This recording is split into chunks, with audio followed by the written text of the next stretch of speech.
Hi, this video is part of my new series on how to manage shutdown with MS Project.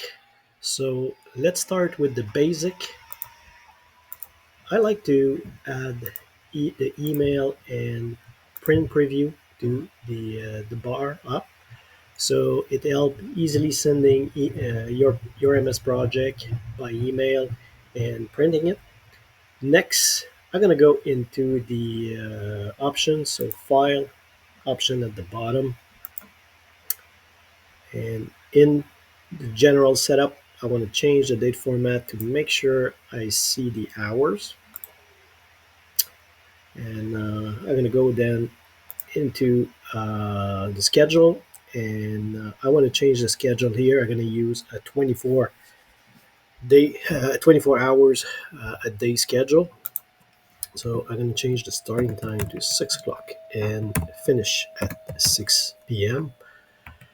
It's going to be 12-hour shift and 84 hours a day or a week.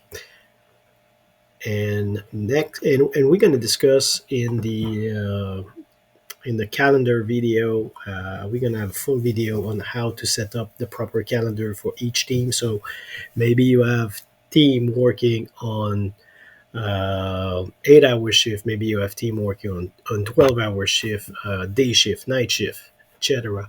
So we're going to discuss on everything you need to know about how to create those different calendar. Next, the new task create need to be in auto schedule.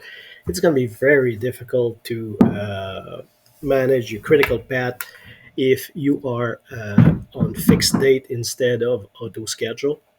And also duration is enter in.